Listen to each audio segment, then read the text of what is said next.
நீங்க நாமக்கல் போகணும்னா நீங்க போய் திருச்சியில போய் இறங்குறீங்க விமானத்துல. விமான நிலையம் திருச்சியில தான் ஐயா இருக்கு.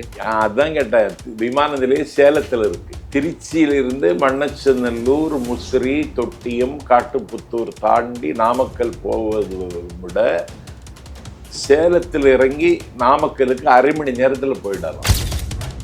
பாதுகாப்பு சரியாக காவல்துறை சைட்ல இருந்து கொடுக்கல, இதனாலதான் இந்த விபத்து நடந்திருக்கு அப்படிங்கிற ஒரு விஷயத்தையும் குற்றச்சாட்டா தமிழக அரசின் மீது வச்சுட்டு வராங்க.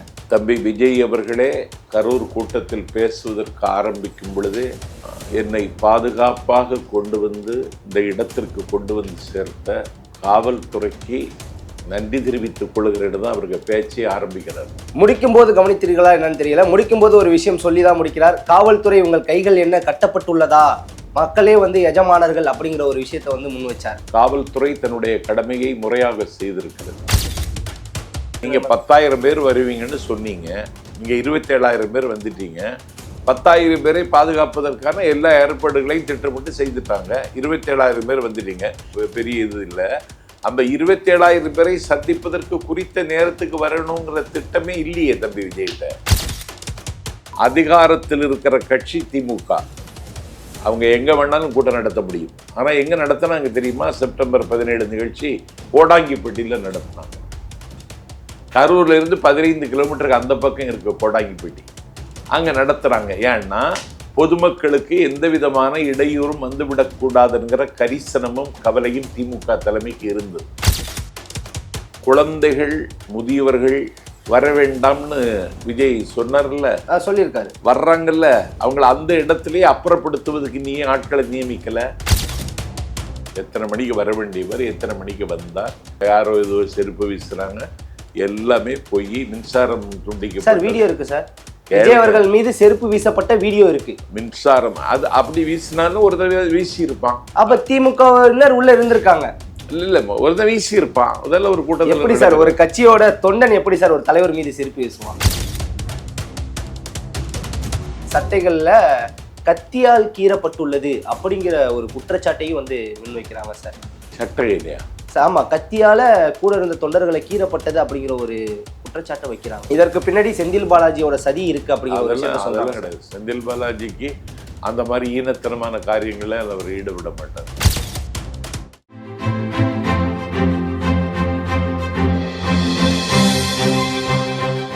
ஜெம் தொலைக்காட்சி நேயர்களுக்கு வணக்கம். அரசியல் ஆடுகளம் நிகழ்ச்சிக்காக நான் உங்கள் முத்துக்குமார். இன்றைய அரசியல் ஆடுகளம் நேர்காணல்ல நம்மளோட இணைந்துள்ளவர் அரசியல் விமர்சகர் ஐயா நாஞ்சில் சம்பத். அவர் தான் நம்ம கூட இணைஞ்சிருக்கார். அவரிடம் அரசியல் சார்ந்த பல கேள்விகளை முன்வைப்போம். ஐயா வணக்கம். வணக்கம். எப்படி இருக்கீங்க சார்? நல்லா இருக்கு சார். தமிழகத்தை பொறுத்தவரை ஒரு துயரமான சம்பவம் கரூரில் நடந்திருக்கிறது. தமிழக வெற்றி கழகத்துடைய தலைவர் விஜய் அவர்கள் மக்களை சந்தித்து பரப்புரை மேற்கொள்வதை தொடர்ச்சியாக வைத்துள்ளார். இதில் நாமக்கல் கரூர் சென்றவை கரூரில் 39க்கும் மேற்பட்டோர் இறந்துள்ளார்கள். 40 பேர் இறந்துள்ளார்கள். 100க்கும் மேற்பட்டோர் மருத்துவமனையில் சிகிச்சைக்காக இருக்கிறார்கள். இந்த சம்பவத்திற்கு பின்னணி எதுவும் இருக்கிறதா? இந்த சம்பவத்தை குறித்து நீங்கள் என்ன சார் நினைக்கிறீங்க? இந்த சம்பவத்திற்கு பின்னணி நிச்சயமாக இருக்க வாய்ப்பில்லை. திட்டமிடாத விஜயின் தலைமை, முன்னேற்பாடுகள் எதையும் மேற்கொள்ளாத தமிழக வெற்றி கழகத்தின் நிலைப்பாடு, காட்டாறு ஊருக்குள் புகுந்து வருவதை போல் கரூருக்குள் புகுந்த கூட்டத்தை கட்டுப்படுத்துவதற்கு காவல்துறை நடவடிக்கை எடுத்தாலும் பகல் 2 மணிக்கு வர வேண்டிய விஜய் இரவு 7 மணிக்கு வருகிறார். ஆனால் அவருடைய எக்ஸ் தளத்தில் 12 மணிக்கு கரூருக்கு வருவதாக அவர் சொல்லியிருந்தார். 12 மணிக்கு வருவதாக சொன்னதால் 11 மணிக்கே விஜய் தொண்டர்கள் அங்கே கரூரில் குவிந்து விட்டார்கள். 7 மணிக்கு வரைக்கும் அந்த கூட்டத்தை தக்க வைப்பதும் ரொம்ப சிரமமான காரியம்.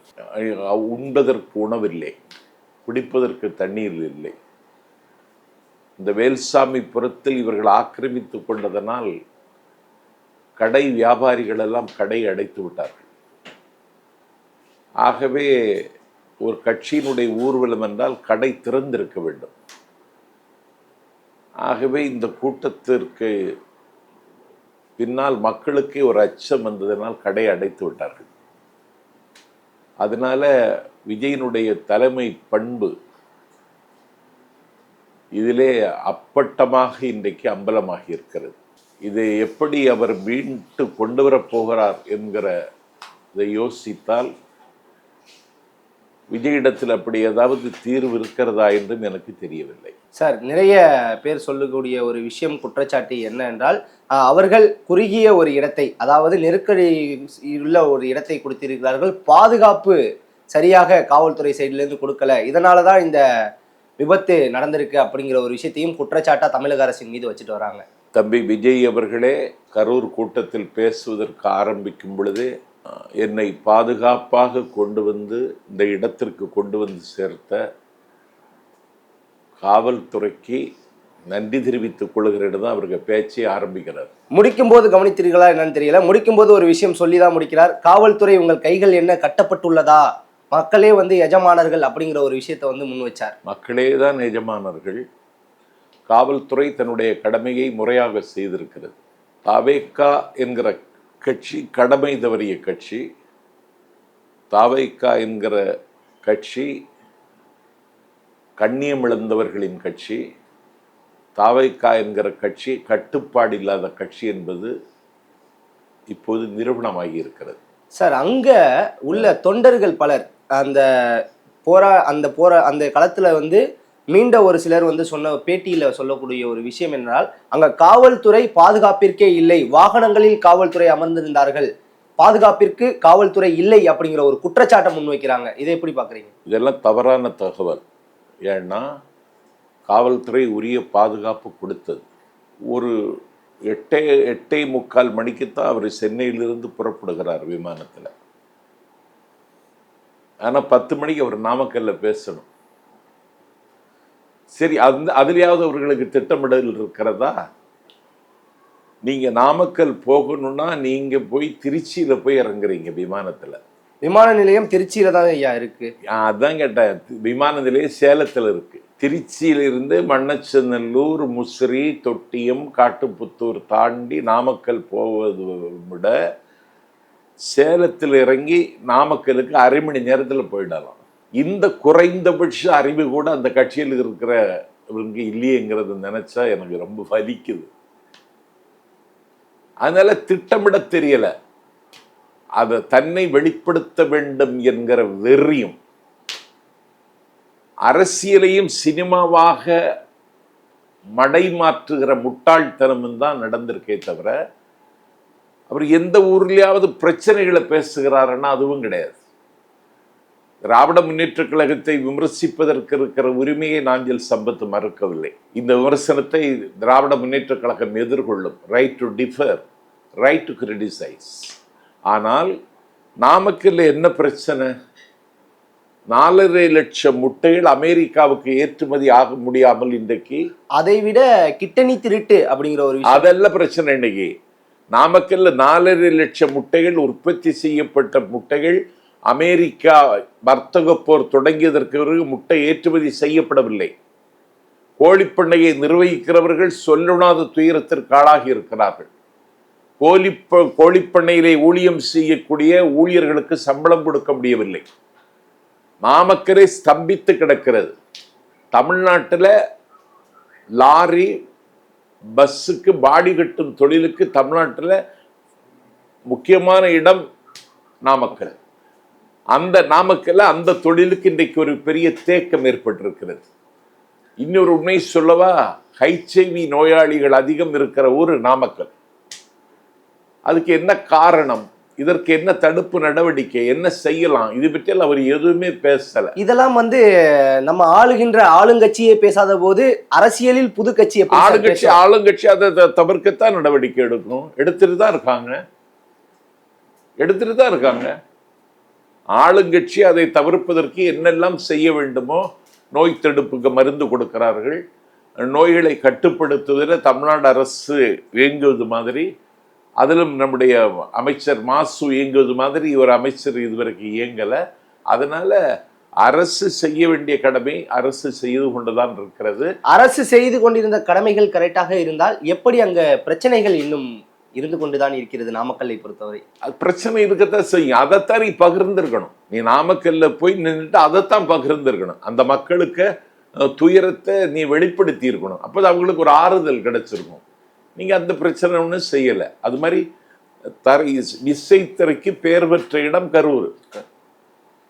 இன்னைக்கு என்னுடைய நண்பர்களெல்லாம் கரூர்லேருந்து பேசுகிறாங்க. விசைத்தறி இவ்வளவு மோசமாக வந்திருக்கிறது. வர்த்தக போர் ஆரம்பித்ததற்கு பிறகு ஏற்றுமதி முற்றிலுமாக தகர்க்கப்பட்டு விட்டது.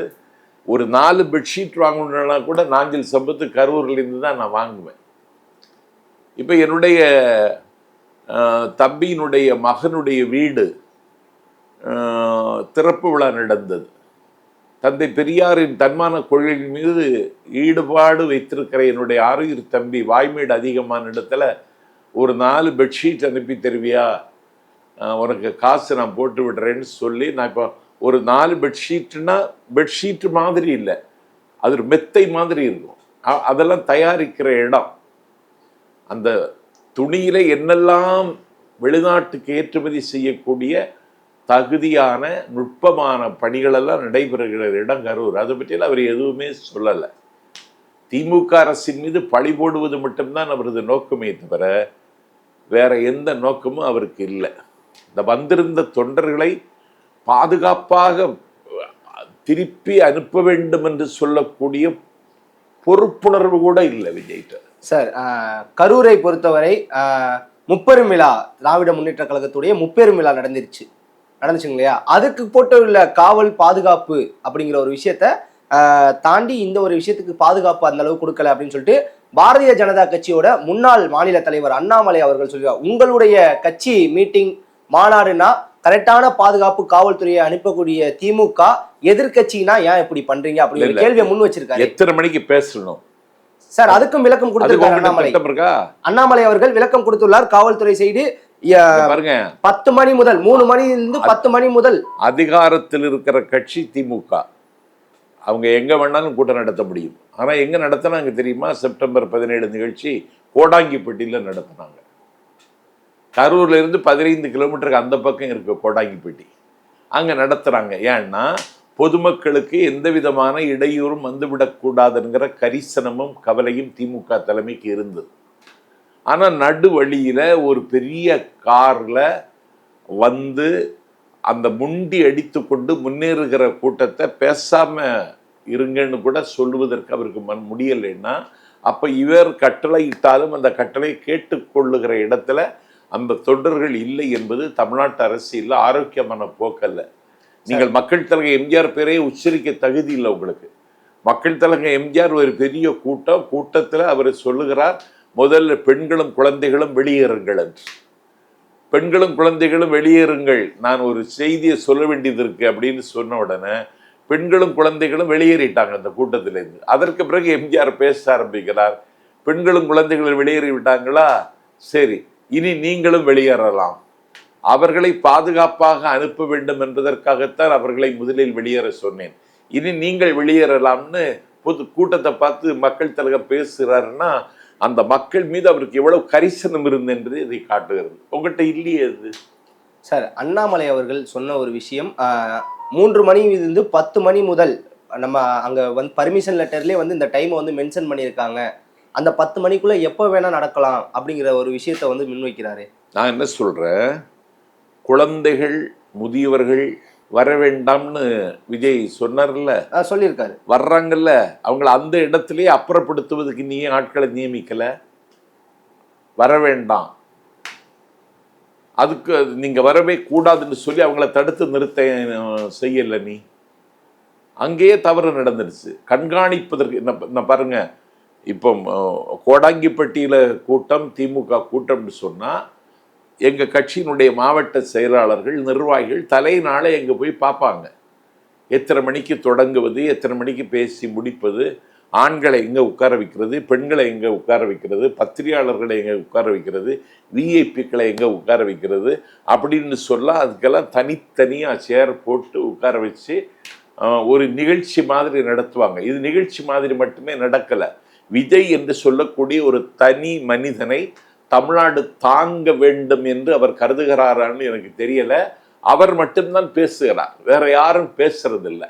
பிரச்சாரத்தில் தலைவர் மட்டும்தான் பேசுகிறார். அப்படி கிடையாது. அதிமுகவை பொறுத்தவரை இப்ப எடப்பாடி அவர்களும் அவர் மட்டும்தான் பேசிக் கொண்டு வருகிறார் பேருந்தில் ஏறி.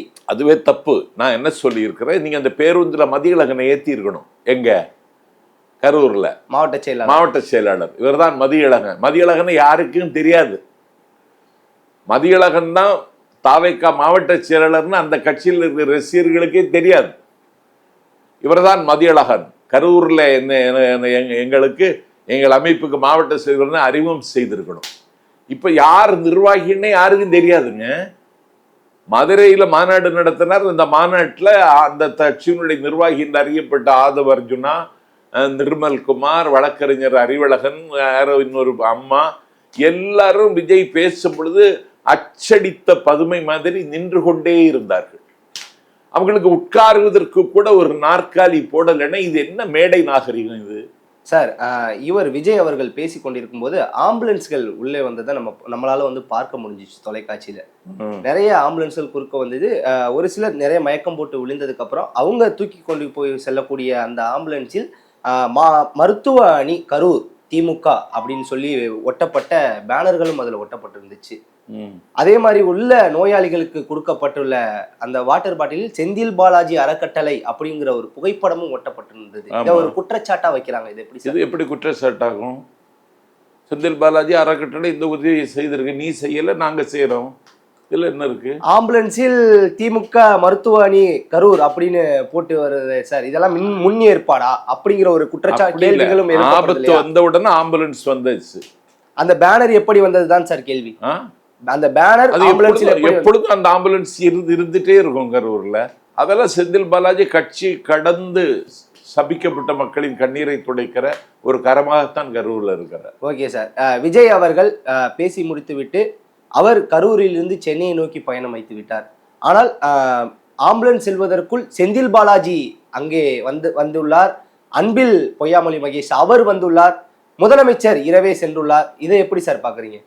இப்படி ஒரு முதலமைச்சரை நாடு இப்போதுதான் பார்க்கிறது. இதே இன்னொரு கேள்வி வைக்கிறாங்க சார். இந்த முதலமைச்சர் இந்த ஒரு நடவடிக்கை எடுக்கக்கூடியவர் கள்ளக்குறிச்சி கள்ள சாராயம் குடித்து 70 பேர் இறந்த போது ஏன் விரையவில்லை அப்படிங்கிற ஒரு குற்றச்சாட்டும் கேள்வியும் முன்வைக்கப்படுகிறது சார். அதுக்கு ஏன் விரையில்லைங்கிற கேள்வியை விடுங்க. நான் என்ன கேட்குறேன், எனக்கு தூக்கம் வரவில்லை. ஒரு நலிவுற்ற முதலமைச்சர். சமீபத்தில் தான் அவர் சிகிச்சை மேற்கொண்டு வந்திருக்கிறார். எனக்கு தூக்கம் வரவில்லை, நான் இரவே புறப்படுகிறேன் என்று இரவே புறப்படுகிறார் முதலமைச்சர். பாதிக்கப்பட்டவர்களை பார்க்கிறார், மறைந்து போனவர்களுக்கு மலரஞ்சலி செலுத்துகிறார், அரசு உங்களுக்கு உதவும் என்று நம்பிக்கை ஊட்டுகிறார், 10 லட்சம் ரூபாய் அறிவிக்கிறார்,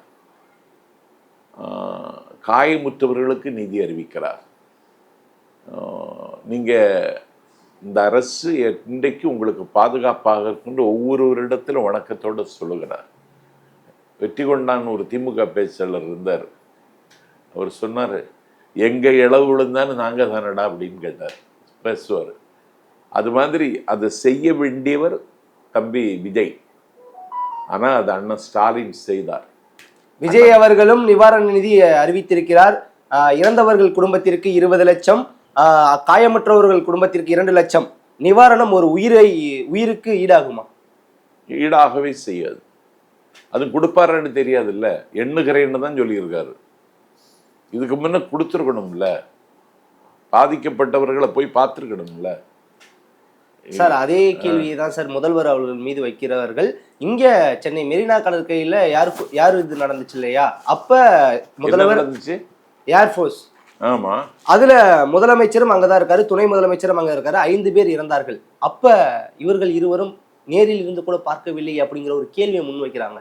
பாருங்க, சம்பந்தப்பட்ட அமைச்சர்கள், சம்பந்தப்பட்ட அதிகாரிகள் எடுக்க வேண்டிய நடவடிக்கைகள் எல்லா இடத்துலையும் முறையா செய்துட்டு தான் இருக்காங்க. கரூர் ஒரு கோரமான விபத்து, துரதிர்ஷ்டமானது. 1000 கனவுகளோடு பயணத்தை தொடங்கி இருக்கிற தம்பி விஜய்க்கு ஒரு மிகப்பெரிய பின்னடைவு இதில் ஏற்பட்டிருக்கிறது. ஆனால் திராவிட முன்னேற்ற கழகத்தின் மீது மட்டுமே தாக்குதல் நடத்துகிற தம்பி விஜய் இப்படி ஒரு சூழலுக்கு தள்ளப்பட்டார் என்பதில் வருத்தம் திமுக தலைமைக்கு இருக்கிறது. அதனால தான் இதில் அரசியலையே பார்க்காம தமிழ்நாடு, நான் முதலமைச்சர், இந்த நாட்டில் யார் எந்த கட்சியில் இருந்தாலும் அவர்களுக்கு பாதுகாக்க வேண்டிய கடமை ஏன் கடமைன்னு சொல்லி இன்றைக்கி அந்த கடமை சேராது. அதனால் எங்கேயும் எங்கே என்ன நடந்தாலும் அதை பாதுகாக்கிற பொறுப்பும் பரிபாலிக்கிற பொறுப்பும் இன்னும் சொல்லப்போனால் பண்பாடும் அண்ணன் ஸ்டாலினுக்கு இருக்கு என்பதை நிரூபித்திருக்கிறார். ஸ்டாலினுடைய புகழ் இப்பொழுது வானளாவ இன்றைக்கு உயர்ந்திருக்கிறது. முதலமைச்சர் அவர்கள் பத்திரிகையாளரை சந்திச்சாங்க ஐயா இரவு. கரூரில் பத்திரிகையாளரை சந்திக்கிறாங்க. பத்திரிகையாளர்கள் கேள்வி வைத்த எல்லா விஷயத்துக்கும் வந்து பதில் சொல்லிட்டு இருக்கார்.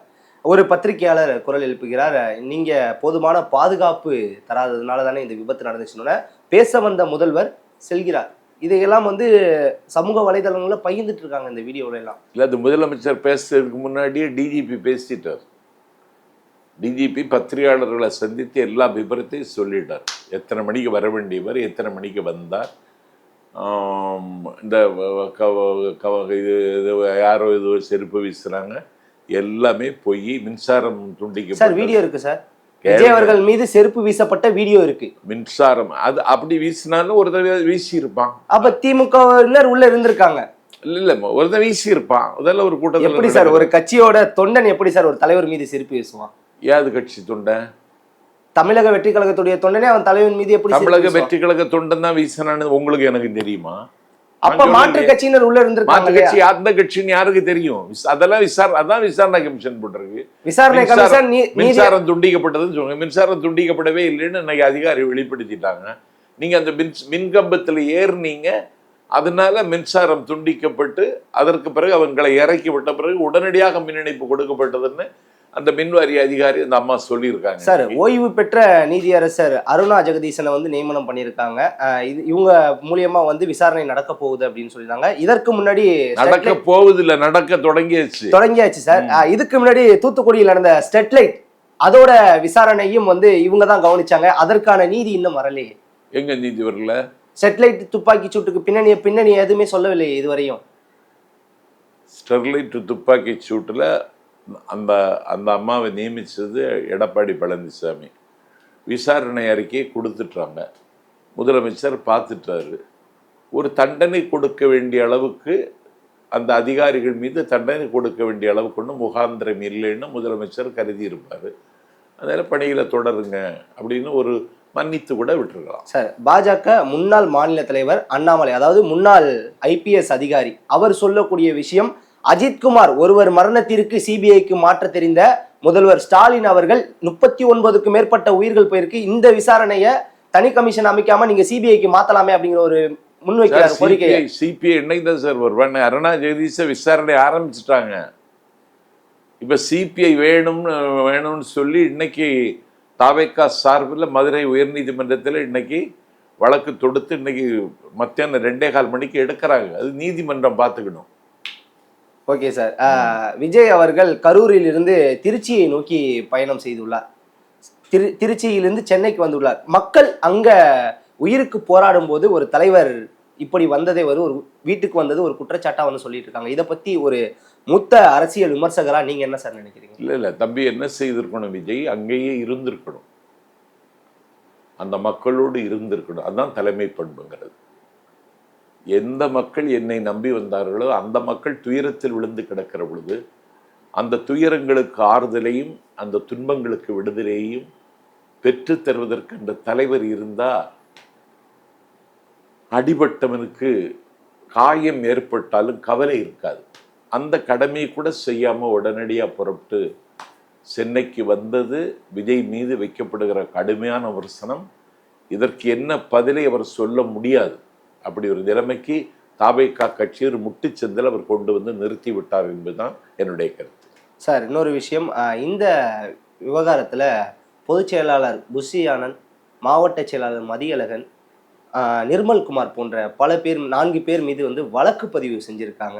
இது எப்படி சார் பார்க்குறீங்க? இந்த 4 பேரும் தலைமறைவு அப்படிங்கிற மாதிரியான செய்திகளும் வந்து கொண்டு இருக்கிறது. இல்லை வழக்கு பதிவு செய்யணும்ல, அவர் தானே பொதுச் செயலாளர். அவங்க தான் பொறுப்பேற்றுக்கிடணும். தாவேக்கா இதுக்கு பொறுப்பேற்றுக்கிடணும். கட்சியினுடைய பொதுச் செயலாளர் மேலே வழக்கு போட்டாச்சு, நிர்மல்குமார் மேலே போட்டாச்சு, மாவட்ட செயலாளர் தம்பி மதியழகன் மேலே போட்டாச்சு. இது காவல்துறை செய்ய வேண்டிய கடமை. அந்த கடமையை அரசு மிகுந்த பொறுப்போடு செய்திருக்கிறது. தாவேக தலைவர் விஜய் அவர்கள் கைது செய்யப்படுவாரா அப்படிங்கிற ஒரு கேள்வியும் முன்வைக்கப்படுது. அது அது அருணா ஜெகதீசன் அறிக்கை வந்த பிறகுதான் அந்த முடிவை முதலமைச்சருக்கு முன்னால் வரும். அது அப்போது முடிவெடுக்க வேண்டிய விவகாரம். Okay sir. இதற்கு பிறகு ஆலோசனை கூட்டம் நடத்தியிருக்காங்க. நிவாரண நிதி தமிழக வெற்றி கழகம் சார்பா இது பண்ணியிருக்காங்க. அடுத்த வாரம் நடக்கக்கூடிய ஆலோசனை கூட்டம் எங்க நடந்துச்சு? பனையூர்ல. யார் இருந்தா கூட? விஜய் கட்சி சம்பந்தப்பட்ட பலர் இருந்திருக்காங்க. யாரும் இல்லை. ஒரு ஆலோசனை கூட்டமும் நடக்குது. ஓகே, வந்த தகவல் அப்படிதான் சார். ஆலோசனை கூட்டம் நடந்ததாக அதைத்தான் சொன்னேன். கான்ஸ்பரன்சியா இருக்கணும். ஒரு கட்சி அதனுடைய நடவடிக்கை எல்லாம் வெளிப்படையா இருக்கணும். கரூரில் நடந்த இந்த சம்பவத்திற்கு நிதி உதவி அறிவிச்சிருக்கிறாங்க. அப்புறம் இதற்கு பிறகு மக்கள் சந்திக்கிற இது கொஞ்சம் தள்ளி வைக்கிறது மாதிரி கொஞ்சம் சில தகவல்கள் வந்திருக்கு. இன்னும் ஒரு கட்டத்திற்கு மேலாக போனால் கரூரிலிருந்து மக்கள் வீடியோ மூலியமாக நிறைய விஷயங்கள் சொல்லுவதில்லை. ஒரு குறிப்பிட்ட ஒரு விஷயம் சொன்னது என்னன்னா, கரூர்ல என் கூட வந்த ஒரு 4 பேர் சட்டைகள்ல கத்தியால் கீறப்பட்டுள்ளது அப்படிங்கிற ஒரு குற்றச்சாட்டையும் முன்வைக்கிறாங்க சார். சட்டை இல்லையா? ஆமா, கத்தியால கூட இருந்த தொண்டர்களை கீறப்பட்டது அப்படிங்கிற ஒரு குற்றச்சாட்டை வைக்கிறாங்க. அது இந்த பிக் பாக்கெட் அடிக்கிறேன் ஏதாவது வந்திருப்பான். எப்படி சார் அவங்க கூட வந்த ஒரு 4 பேரை பார்த்து எப்படி sir pickpocket pickpocket அடிக்கிறேன் எல்லா இடமும் இருப்பான். இதற்கு பின்னாடி செந்தில் பாலாஜியோட சதி இருக்கு அப்படிங்கிற ஒரு விஷயத்தை சொல்றாங்க. கிடையாது. செந்தில் பாலாஜிக்கு அந்த மாதிரி ஈனத்தனமான காரியங்களை அவர் ஈடுபட மாட்டார் சார். இந்த பொதுக்கூட்டத்தில் ஜெனரேட்டர் ஆஃப் செய்யப்பட்டிருக்கு. அதற்கு பிறகு தொண்டர்கள் மேல காவல்துறை தடியடி. ஜெனரேட்டர் ஆஃப் செய்தது யாரு? அதை கண்காணிக்க வேண்டியது யாருக்கு பொறுப்பு? அதன் வரைக்கும் இருந்த காவல். நான் பேசிட்டு இருக்கேன். இன்னைக்கும் தஞ்சாவூர், பட்டுக்கோட்டை, பேராவூரணி, திருவையாறு போன்ற ஊருக்கு நான் பேச போனால் ஜெனரேட்டர் மூலமாக தான் கூட்டம் நடத்துவாங்க. ஆனால் அந்த ஜெனரேட்டர் தள்ளி வைக்கணும்னு நான் சொல்லிடுவேன். ஏன்னா அந்த சத்தம் என் மேடைக்கு என் காதில் கேட்கக்கூடாது. அந்த ஜெனரேட்டருக்கு பக்கத்தில் ஒரு ஆள் நிற்பார். அதை அணைஞ்சிடக்கூடாது அப்படின்னு பாதுகாக்க நிற்பார். அது கூட செய்யலை. அணைந்த நேரம் பார்த்து காவல்துறை தடியடி நடத்த நம்ம கூட்டம் உண்டுது இல்லை.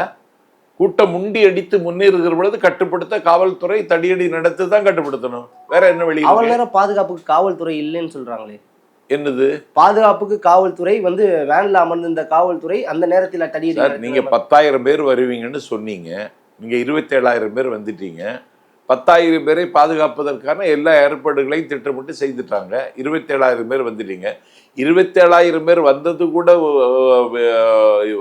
பெரிய இது இல்லை. அந்த 27,000 பேரை சந்திப்பதற்கு குறித்த நேரத்துக்கு வரணுங்கிற திட்டமே இல்லையே தம்பி விஜய்கிட்ட. அதனால கட்டுக்கடங்காத ஒரு கூட்டம் முண்டி அடித்து முன்னேறுகிற பொழுது தடியடி நடத்தித்தான் அங்கு ஒரு அமைதியை உருவாக்க முடியும். இதுதான் காவல்துறை காலமாக செய்து வருகிற வேலை. அதைத்தான் இப்ப கரூர்லையும் செய்திருக்காங்க. ஓகே, அப்ப மக்கள் சொன்ன ஒரு விஷயம், தடியடி நடத்தும் போதுதான் அதிலிருந்து தப்பித்து ஓடுவதற்காக மக்கள் கீழே விழப்பட்ட மக்கள் தான் மேலே ஏறி மிதிக்கப்பட்டார்கள் அப்படிங்கிற ஒரு விஷயத்தை இல்லை. தடியடி நடத்துது இந்த கூட்டம் முண்டி அடித்து முன்னேறாமல் இருப்பதற்கு. அதுக்கு முன்னாடியே பசியாலையும் தாகத்தாலையும் இந்த மக்கள் புழு மாதிரி துடிச்சிட்டாங்க. அதுக்கெல்லாம் எந்த விதமான ஏற்பாடும் செய்யாத ஒரு கட்சியாக தாவேக கட்சி மாறி போனதே இதை கண்காணிக்கலையே தம்பி விஜய்ங்கிறது தான் எனக்கு இருக்கிற கவலை.